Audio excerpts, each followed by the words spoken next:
What is going on, everyone? Welcome to your 8th programming tutorial in how to make games in Java.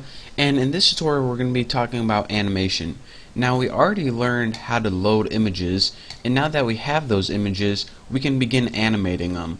So the first thing we're going to do is kind of static animation, not really like moving things around on the screen, but taking a single image and animating it depending on different ways that the image looks. So for example, if I want to animate this face so it looked like a guy had his eyes open to a guy had his eyes closed, I would need to do some simple animation in Java. So here are my two faces, eyes open and eyes closed, and we're going to be swapping these images real quick to give the appearance of animation. So there are pretty much two different types of animation. This is called, well, I call it still animation. In the other animation where, like, if a ball was moving around on screen, that's what I call dynamic animation. I don't know what they call it, but you know. So let's go ahead and get started, because once I teach you the basics of this animation, the next one is going to seem a lot easier. So the first thing you need to do is import images so we can actually use those images, and import something called an array list. And if you don't know what an array list is, it's pretty much an array, but you can like add and delete elements a lot easier.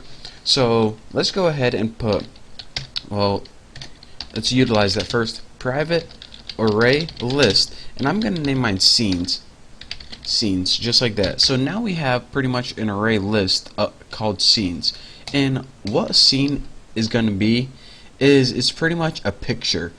Every picture is a scene. So when that guy has his eyes open, that's a scene. When he has his eyes closed, that's another scene. So bam, that's all that is. So now you know. And what we need to do after this is make private int, and I'll name it scene index. Now each element in your array list has an index. That's just like an array pretty much.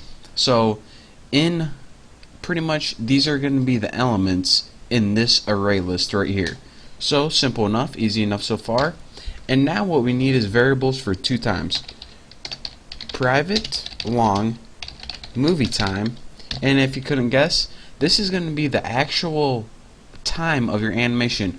We're going to keep track in this variable how long your animation has been running, and this is so we can test it against, you know, other stuff.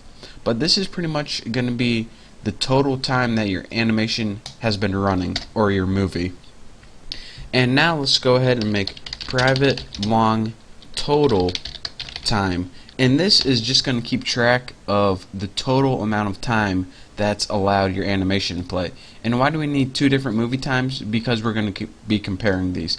Pretty much where we're going to be saying, alright, if this movie time exceeds the total time, then we want our animation to start again, and we just don't want it to freeze. So that's why we need the two different variables right there.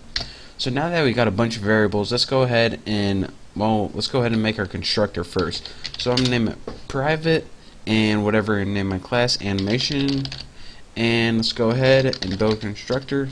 I'll make sure I spelled that right. Yep. And the first thing we're going to want to do, since this constructor is going to be called as soon as we create our class or object, let's go ahead and just reset everything to 0. So put scenes, remember this array list right here, we'll set this equal to a new array list. And this, just to make sure if we had one before, we're starting everything afresh. So we're creating a brand new one. And take that total time and set this equal to 0 to begin with. Because right now we didn't do anything to it. We're going to be doing it later on. And now, after all that, after you set everything to 0, or create it new, we're going to call a method called start later on. So this sets everything to 0, and this method later on is going to start our animation. And I know we didn't create it yet, but bear with me. And let me just add a comment right here, just because I usually add a comment. Constructor. I probably spelled it wrong, but too bad. I just like to add a little comment above each of my methods, not only to tell me what they do in case I forget, but also when you're scrolling down your code and you have a bunch of methods, you can easily see where the methods are. So, you know, just a nice little coding tip right there. And after this, let's go ahead and make a method to add a scene to the animation. So what we're going to do is name public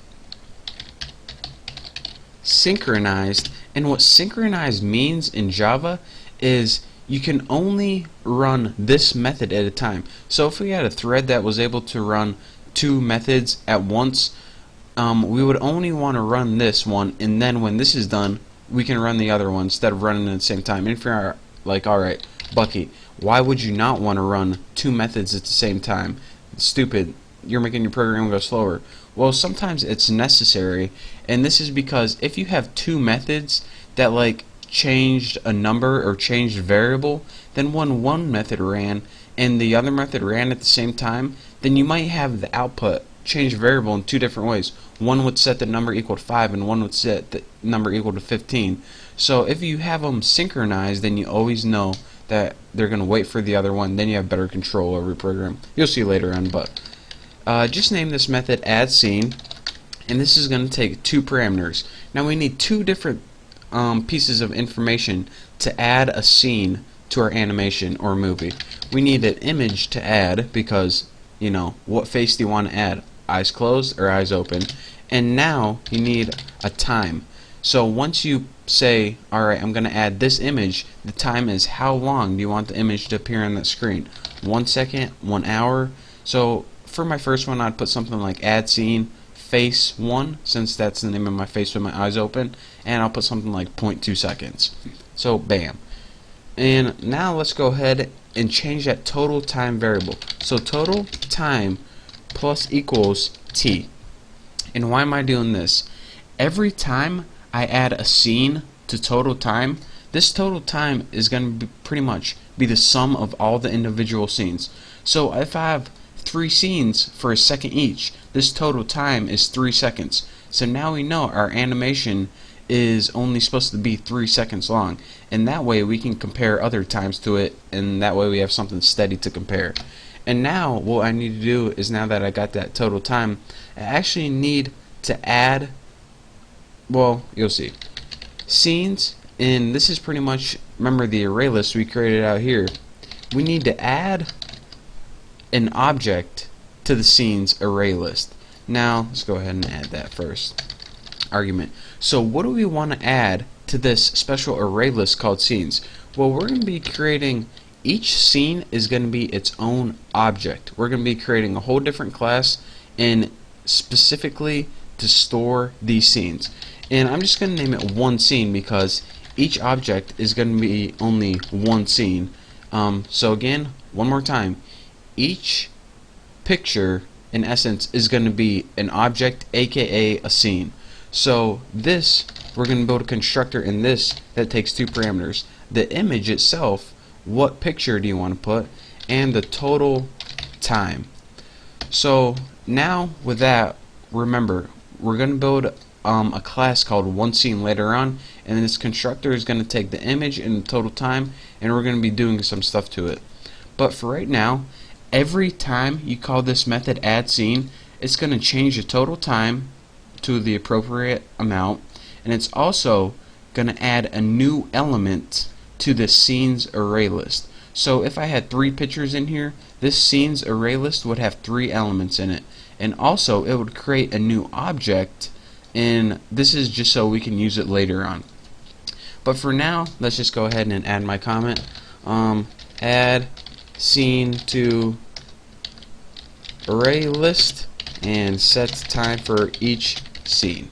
So now that we got that set, and I'll change that to I, we're ready to move on to my next tutorial.